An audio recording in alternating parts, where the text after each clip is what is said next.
साईं की बात। बच्चे, सब्र का फल मीठा होता है मेरे बच्चे। इस बात को नहीं समझते क्या? मैं क्यों तुमसे बार बार सबूरी करने को कहता हूँ, धैर्य रखने को कहता हूँ? क्योंकि जब चीज़ें समय से होती है ना, तो उसका फल ज़रूर मीठा होता है मेरे बच्चे, ज़रूर। और तुम्हारी ज़िंदगी में मैं मिठास भर दूँगा, खुशियाँ भर दूँगा, मधुरता भर दूँगा मेरे बच्चे। और सुनो, जब भी तुम सब्जी लेने जाते हो ना, तो सब्जी वालों से मोल भाव मत किया करो। क्या करते हो? 1-2 रुपए के लिए, 5 रुपए के लिए मोल भाव करते हो। क्या जब तुम बड़ी बड़ी दुकानों पे जाते हो, वहाँ से महंगे महंगे कपड़े खरीदते हो, सौंदर्य का सामान खरीदते हो, जेवरात खरीदते हो, तो क्या वहाँ पर मोल भाव करते हो? नहीं ना। तो क्यों मेरे बच्चे उन गरीबों का हक मारते हो?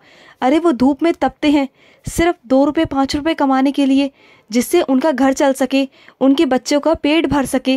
तो ये सब मत किया करो, ये सब मुझे अच्छा नहीं लगता। अरे मैं तुम्हें क्यों देता हूँ? क्योंकि तुम आगे से आगे मदद कर सको। अगर किसी को 1 पैसा फालतू दे दोगे ना, तो शायद तुम्हारा कुछ नहीं जाएगा, लेकिन उस इंसान के घर का पेट भरेगा, उस इंसान के घर के बच्चों का ना खाना उनकी थाली में आएगा। तुम्हारी वजह से उनका 1 वक्त का चूल्हा चलेगा मेरे बच्चे। तुम्हारी वजह से उनके बच्चों का पेट भरेगा और उनकी कई सारी दुआएं जाने अनजाने तुम कमा जाओगे मेरे बच्चे। ये छोटी छोटी चीज़ें अगर तुम अपने ज़िंदगी में कर लो ना, तो देखो तुम्हारे ज़िंदगी में कितनी खुशियाँ आएंगी। और यही तुम्हारे कर्म तुम्हारे बच्चों के आगे आएंगे, खुशियाँ लेकर आएंगे मेरे बच्चे तुम्हारे बच्चों के लिए। यही दुआएं तुम्हारे बच्चों के काम आएंगी, यही आशीर्वाद तुम्हारे बच्चों के काम आएगा। और सुनो मेरे बच्चे, जो मेरी तस्वीर है ना तुम्हारे पास, उस पर ना कुमकुम से ही ना एक काम किया करो, मेरी पगड़ी का चित्र बना दिया करो मेरे सर के ऊपर। मुझे पगड़ी पहना दिया करो, क्योंकि तुम्हारा साईं तो राजा है ना, और साईं के सर पर तो ताज होना चाहिए, राजा का मुकुट तो होना चाहिए ना। तो वो ऐसे ही अपने हाथों से कलाकारी से बना दिया करो कुमकुम से मेरे बच्चे। और एक काम ज़रूर किया करो। और सुनो, मैं जानता हूँ कि तुम्हें सुबह सुबह उठने में ना बहुत तकलीफ़ होती है, लेकिन जब तुम सुबह उठ जाते हो, स्नान कर लेते हो, तो उसके बाद तुम्हें कितना अच्छा महसूस होता है। जो ब्रह्म मुहूर्त होता है ना, जो वायुमंडल होता है, उसमें मेरी शक्तियाँ होती हैं, जो तुम्हें मिल रही होती हैं, जो ऊर्जाएं होती हैं, वो तुम्हें मिलती है मेरे बच्चे। हाँ, तुम्हें शुरुआत में दिक्कत आएगी, लेकिन अगर तुम रोज़ ऐसा करोगे ना, अभ्यास करोगे, तो तुम्हें समझ में आ जाएगा। और तुम खुद ना उस चीज़ के इतने भूखे हो जाओगे ना कि तुम बिना उठे सुबह रह नहीं पाओगे। तुम ब्रह्म मुहूर्त में उठोगे ही उठोगे, क्योंकि सुबह ना मेरे बच्चे, जो दिन होता है, जो वक्त होता है ना, वो वक्त वापस नहीं आता मेरे बच्चे। वो खजाना है, वो खजाने का समय है। और जो मेरा भक्त उस समय उठता है, मेरी बंदगी करता है, मेरा नाम जप करता है ना, तो वो खजाने मैं उसके किस्मत में लिख देता हूँ, उसकी झोली में डाल देता हूँ मेरे बच्चे। उठा करो, तुम भी उठा करो, तुम भी इसका लुत्फ़ उठाओ, फ़ायदा उठाओ मेरे बच्चे। मैं ऐसा नहीं दिन में नहीं देता, मैं देता हूँ, लेकिन सुबह ना मैं दोनों हाथों से देता हूँ मेरे बच्चे। इस ब्रह्मांड पे सब देवी देवताएं विचरण करते हैं मेरे बच्चे, और सबकी कृपा तुम्हें प्राप्त होती है मेरे बच्चे। और सुनो, कुछ चीज़ें ना वक्त पर छोड़ दिया करो, क्योंकि कुछ चीज़ें वक्त के हिसाब से ही होती है। अगर तुम ज़्यादा हाथ पैर मारोगे तो सीधी चीज़ भी उल्टी हो जाएगी। तो ज़्यादा हाथ पैर मत मारो। जब जो वक्त आएगा, जिस समय आएगा, जो मुझे करना होगा वो मैं अपने हिसाब से कर दूंगा। ज़्यादा तुम कुछ करने की ज़रूरत मत करो, ज़्यादा छेड़खानी करने की ज़रूरत मत करो। अगर कुछ बिगड़ गया या उल्टा हो गया ना, फिर साईं से मत कहना, मैं तुम्हें पहले ही समझा रहा हूँ, ठीक है ना। और सुनो, तुम्हारे घर में कोई बिजली का तार ऐसा है जो निकल गया है मेरे बच्चे, वहाँ पर सावधानी बरतना और जल्द से जल्द उसे सही करवा लेना, मरम्मत करवा लेना, क्योंकि किसी का भी हाथ लग सकता है। और तुम्हारे घर में बच्चे हैं मेरे बच्चे, ध्यान रखो। इन सब चीज़ों का तुम्हें ध्यान रखना बहुत ज़रूरी है।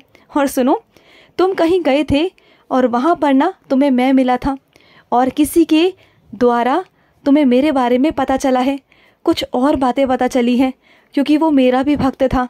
और वो जो है ना, उसे ज़रूर सुनना, जो उन्होंने तुम्हें कहा, जो उन्होंने तुम्हें बताया, वो ज़रूर सुनना, क्योंकि वो ज्ञान की बातें मैं ही तुम तक पहुंचाता हूँ।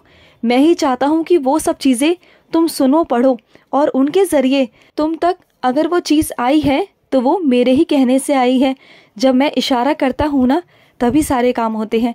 ऐसे नहीं होते। मैं चाहता हूँ कि तुम उसे सुनो, वो ज्ञान की बात। तुम मेरे और करीब आओगे, तुम मुझे और जानोगे। जो ईश्वर की रोशनी है ना, उसके बारे में तुम जान पाओगे, क्योंकि ईश्वर एक रोशनी है, एक उजाला है मेरे बच्चे, एक ओम है जिसका सारा अलग अलग रूप है, जो हर रूप में है, जो कृष्ण के रूप में है, जो हनुमान के रूप में है, जो साईं के रूप में है, जो माँ भगवती के रूप में है। सब रूप है मेरे बच्चे, सब कुछ ओम में ही समाया हुआ है। वो एक शक्ति है मेरे बच्चे, महाशक्ति, जिसका कोई सामना नहीं कर सकता, कोई नहीं मेरे बच्चे। और सुनो, जो तुम्हारा पुश्तैनी काम है ना, उस काम को ही करो मेरे बच्चे, क्योंकि तुम्हारे पूर्वजों से तुम्हें वो आशीर्वाद मिला हुआ है। उस काम को अगर करोगे ना, तो वो कोई काम और नहीं कर सकता, क्योंकि उस काम का आशीर्वाद सिर्फ और सिर्फ तुम्हारे परिवार, तुम्हारे खानदान पर है मेरे बच्चे। और अगर वो काम तुम करोगे अपने हाथों से, तो उसका अलग ही चीज़ आएगी। तुम उसमें सफल रहोगे मेरे बच्चे, सफल रहोगे। और सुनो, जो ये कपड़ों को इधर उधर बिखरा कर रखते हो ना, उसे समेट कर तय करके ना अलमारी में रखा करो मेरे बच्चे। यूँ कमरे को बिखरा के मत रखा करो। जितनी चीज़ें घर में बिखरी रहेंगी ना, उतनी घर में बरकत नहीं आएगी मेरे बच्चे। चाहते हो ना घर में अगर बरकत आए, तो एक काम किया करो, सब कुछ चीज़ों को व्यवस्थित करके रखा करो। जहाँ की चीज़ वहीं रखा करो, कि जिससे अंधेरे में भी अगर हाथ डालो ना, तो वहाँ से वो चीज़ निकल आए। इस बात को ध्यान रखो। और सुनो, जैसा तुम करोगे वैसे ही तुम्हारे बच्चे करेंगे, वही सीखेंगे। उन्हें अभी से सिखाओ। अपने खाना खाने के बाद अपनी थाली को रसोई में रख कर आए, और खाने से पहले खाने को, जो अन्न है, अन्नपूर्णा माता को हाथ जोड़े, उनका शुक्रिया करे खाना खाने से पहले। क्योंकि जो तुम्हारे थाली में खाना आता है ना, वो मेरे आशीर्वाद से आता है, अन्नपूर्णा माँ के आशीर्वाद से आता है मेरे बच्चे। क्योंकि तुम्हें जो नसीब होता है ना, 2 वक्त की रोटी, वो शायद किसी और के नसीब में उतना भी नहीं होता। तो जो तुम्हें मिलता है ना, उसका शुक्रिया किया करो मेरे बच्चे। शुक्रिया करने से ना और बढ़ता है, कभी कम नहीं होगा, बल्कि और बढ़ेगा। और अगर बच्चों में अभी से संस्कार दोगे ना, तो वही संस्कार आगे जाकर तुम्हारे बच्चों में आएंगे, और वो आगे तरक्की और उन्नति करेंगे। जो छोटी छोटी चीज़ों को अपने बच्चों को सिखाता है ना, वही चीज़ें बच्चे सीखते हैं और आगे चलकर नाम कमाते हैं। जब वो कहीं जाएंगे ना, तो तुम्हारा नाम होगा कि तुमने ये सिखाया। क्योंकि बच्चे अगर कुछ गलत करते हैं ना, तभी माता पिता पर ही उंगली उठती है, और अगर अच्छा करते हैं तभी माता पिता को सराहा जाता है, उनकी प्रशंसा की जाती है। अब वो तुम्हें देखना है कि तुम्हें क्या करना है।